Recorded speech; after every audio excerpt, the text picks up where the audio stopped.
Well, hey, welcome to Let's Sit With This. I'm Kristen Calloway, a licensed therapist, and this is a place where we talk about hard things in a way that actually makes sense. More like chatting around a campfire than sitting in a therapist's office. Here we talk about getting through hard moments, healing old hurt, and growing into someone you're proud of. So pull up a chair, get comfy, and let's sit with this together. Well, hey friends, how are you doing today? Really sit with that. How are you today? I'm good. I'm tired. Life has been up and down a little bit lately, and it's July in Oklahoma, so it's just ridiculously hot. You are probably going to hear the AC in the background the entire time, but trust me, that is for everyone's benefit, because when I'm hot, I'm sweaty. When I'm sweaty, I'm grumpy. Nobody needs that, right? Well, I am so glad that you're here because we are going to talk about one of the words that I hate most as a therapist, and that is the word forgiveness. Does that surprise you a little bit? We're going to talk about why it's basically banned in my therapy room, why it's so problematic, what it actually is, and what it looks like to be on the other side of it. So let's dig in. Now, I like to give a little warning. Forgiveness is a heated soapbox topic for me. The first time that somebody drops that word in session, my blood pressure goes up a little bit because this word is so misused, so misrepresented, and so constantly taken out of context that it tends to bring more shame and more pain or more anger rather than freedom and peace like the word actually means. So usually in session, I hear it in one of two ways. Either it's a way for people to bypass their own pain and skip the work of actually feeling what happened. They've logically acknowledged it. Maybe the person's estranged now. Maybe they've passed away. So, well, it's behind me. I've forgiven them. Or, there's nothing I can do about it. It's in the past now. Things are better now. But it's just a way to logically acknowledge what happened, but skip the emotions that come with it. Or, and this is what gets me on the soapbox, it's used as a way to pressure people into protecting someone else's comfort. There's not even really a good definition of forgiveness. The Merriam-Webster definition says that to forgive means to cease to feel resentment against an offender. Technically true, and it's going to anger a lot of people because it sounds like just stop being mad about what happened, right? To cease to feel resentment. Oh, okay, I just need to be done with it. So I don't know if this is a geographical thing. I'm from Colorado, not Oklahoma, but I always explain it with that kid's song, We're Going on a Bear Hunt. Anyone familiar with that? It's just me. So it's a call and response. We're going on a bear hunt. We're going on a bear hunt. And you come up on an obstacle, a mud pit, a wall, a cave, whatever it is. And you can't go over it. You can't go under it. You can't go around it. You just have to go through it. So you can pretend that you're past it. You can be unknowingly delusional about it, but you're not. Most of us were just trying to find our ways around it and just not go through it, or want to think we're on the other side of it. So the APA definition is better, the APA being the American Psychological Association. And their definition is that forgiveness means willfully putting aside feelings of resentment towards someone who's wronged or harmed you. And they clarify, forgiveness is not equated with reconciliation or excusing another, and it is not merely accepting what happened or ceasing to be angry. So anyone who thinks they've forgiven and they're just not mad anymore, rarely when they first come to therapy have they truly worked through forgiveness. Forgiveness is actually a process. But our cultural definition, at least within the culture of America, that's the one I can speak to, Our cultural definition collapses two different things into one word. So the internal process and then the act of reconciliation. And we just assume that when someone says, I forgive you, they mean all of it. Every feeling, gone, moved on. Letting go of feelings has never been a one-time thing. Okay? Feelings don't just poof, go out like a candle that you blew out. Doesn't happen. It's like that trick candle that keeps coming back. You got to keep blowing it out. You have to keep working through it until it's fully done. You know that adage, time heals all wounds? That's a lie. Time freezes things if we don't work through them. Time can still pass by and you're at the same spot. You can feel like you're somewhere different. You can feel like you're past it when in reality you've just compartmentalized it. You've just shoved it down, or you've just logically acknowledged it so much that you are able to be distanced from the pain and think that you're past it. But that's just not how it works. It's still there. So a lot of the time, forgiveness gets brought up so that somebody else's discomfort can stop. And so here are the phrases that I often hear. Some that are said to other people and some that people say to themselves. It's been years, aren't you over this yet? That implies a timeline someone else gets to set for you. Again, time doesn't heal all wounds. It doesn't matter if it was 30 years ago. It still feels like yesterday to them. It's still stored in their nervous system. Here's a big one. They're your family. You have to. That phrase treats a blood relationship as an automatic override of harm. People get told, you only have one mom, one dad, one whatever. And I always flip it. They only have one child. You, right? They only have one son or daughter. That's you. You. The responsibility is on the person who caused the harm, not on you to just get over it because of a label, because of who they are in your life, whether that be a parent, a different family member, a longtime friend. I don't know what it is about, they've been my best friend for 20 some years. Well, it doesn't sound like a good relationship, but I'll have these ideas of just because you've known them for so long or you're related to them that you just have to get past it. The next one, it hurts you more than it hurts them. Somewhat true, but it reframes your pain as the problem needing management instead of the wound underneath needing to heal. So staying angry isn't holding a coal hoping it hurts someone else. That's bitterness. That's resentment. But sometimes we genuinely need to sit there with the pain that's been caused. You have to sit with those feelings in order to get through them. But there's a difference between being angry and being bitter and resentful and stuck. So the common thread in all of these is that none of them are about your healing. And my friend and colleague Megan Seacrest talks about this. Intent doesn't negate impact. So even with good intentions, telling someone to just let it go, this is not Frozen, you're not Elsa. Okay, we can't just let it go. It's really about making your pain less visible to someone else, making your pain quiet because it's disrupting the family cycle, right? It's disrupting everybody else's fake peace, everybody else's compartmentalization because you're the one bringing it up. Now, all of this gets more complicated when we're talking about cultures with a stronger sense of duty to family, and it gets complicated in religious contexts too, especially in Christianity, where the concept of forgiveness gets tied to salvation, or commandments about honoring your parents gets tricky.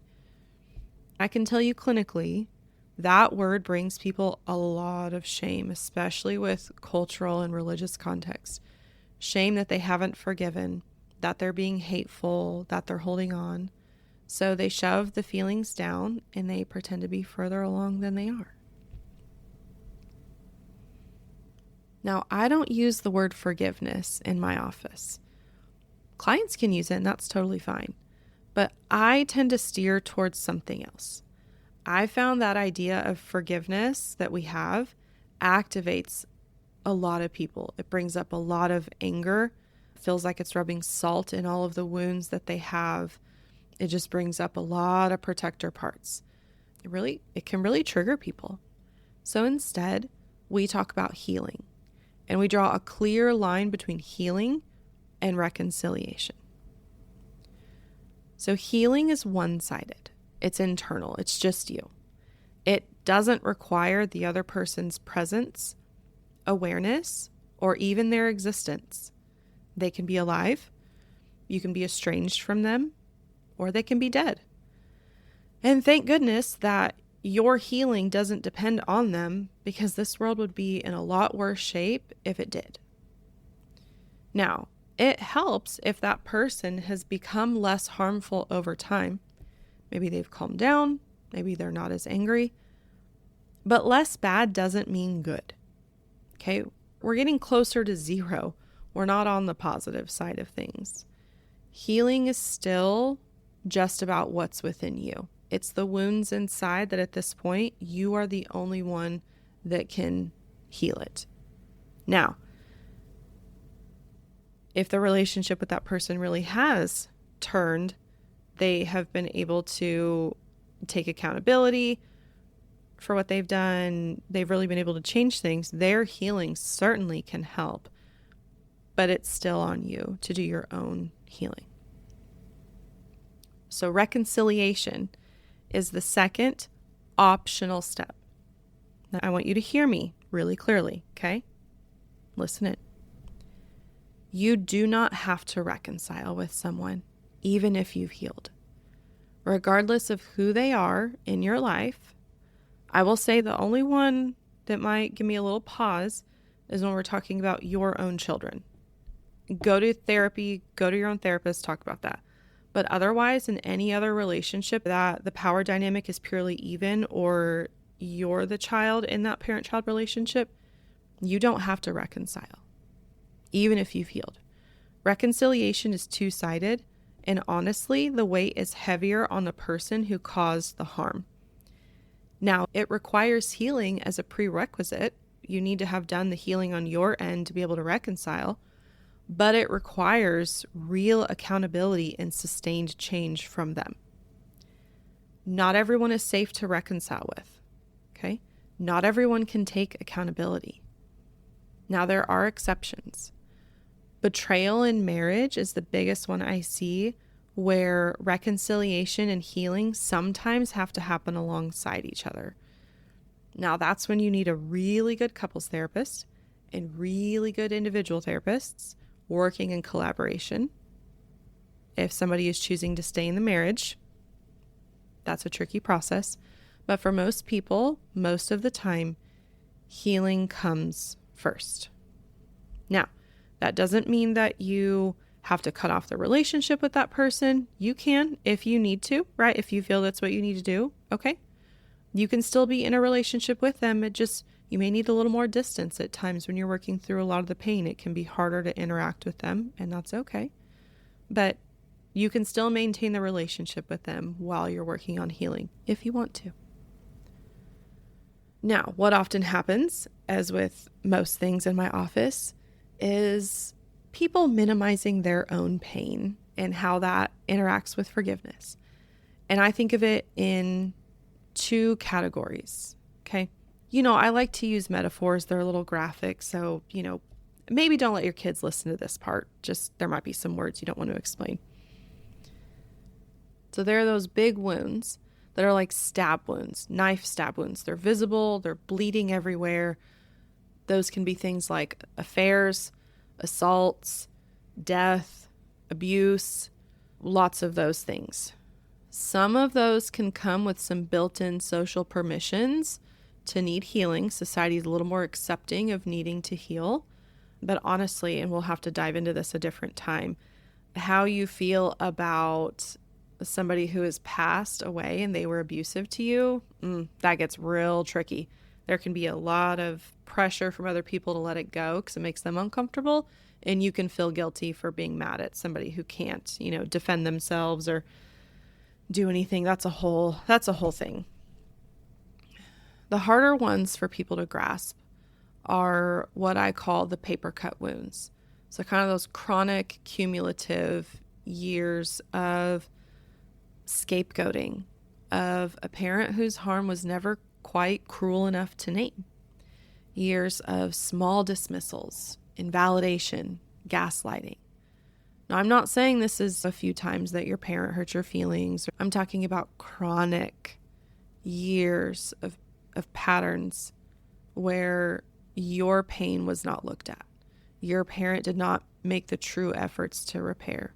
I'm talking about parents, but it could be other relationships as well.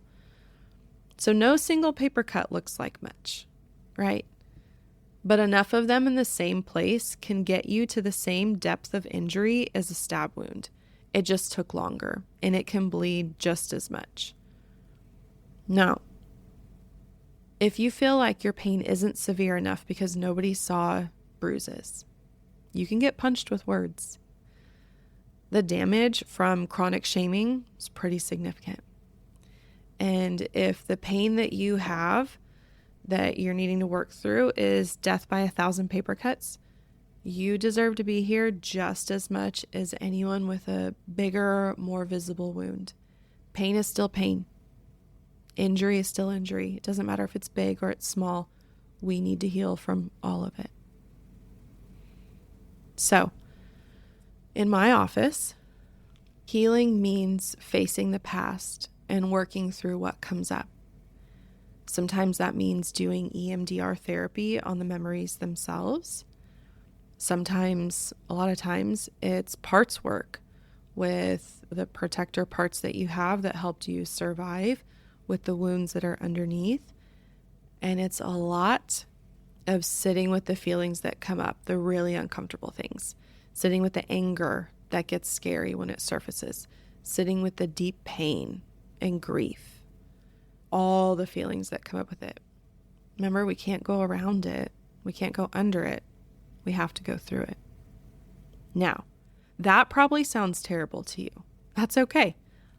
I've done this work myself personally in my own therapy. It's not fun. It is not fun in the moment. And I normalize it for my clients all the time. It's okay for you to hate coming to therapy. A lot of times, really good therapy is burpees. Nobody likes doing burpees. If you say you like doing burpees, we need to do an assessment, okay? It's not fun. Healing, having to, dig through, again, I don't know why I use really dramatic metaphors. I apologize. But it's kind of like debreeding a wound. Like you really have to keep taking out the yucky stuff so that your body can continue healing and that new skin can continue getting closer and closer to the surface. You have to go through it. It's not fun. But on the other side, and here's what's crazy. You don't know what the other side can look like until you start to get there.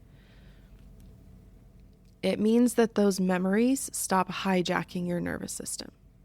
So in EMDR, we use a scale that we call the SUD scale, the subjective units of distress, of a 0 to 10, where 0 is there's no distress and 10 is the most distressed you can be. Ideally, you're sitting in that 0 to 1 range. Sometimes a 2 or a 3, and that's okay. We call that an ecological 0 because there are situations where it shouldn't feel like nothing when you remember something truly heinous that happened to you, but it shouldn't derail your whole day.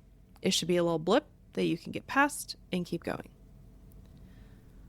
On the other side of healing, you stop organizing your life around avoidance. So there's no more rerouting your drive, rehearsing run-ins. Now, the memory doesn't disappear. It just stops running the show. And rather than it being like a haunted house that you're walking through, it's a bad movie that you're watching on a screen in black and white with the volume turned down. It's not great, but you can easily walk away from it. Okay, so let's talk about reconciliation for a minute. Here's how you know if what's happening is real reconciliation or if somebody's just trying to make things go back to the way they were.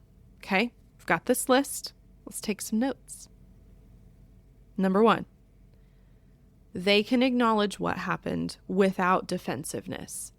There's no, I'm sorry you feel that way, That's not an apology. It's I'm sorry, period, not a comma. The second that they say but, they negate everything before it. So it's a I'm sorry. And they can simply just hold space for what happened and how you feel. They may have their reasons. There may have been some life circumstances contributing to their lack of regulation, their lack of, we'll say, good decision making. That's for them to work out with their therapist. That's not for them to bring up with you. Okay? They simply hold space for what you feel.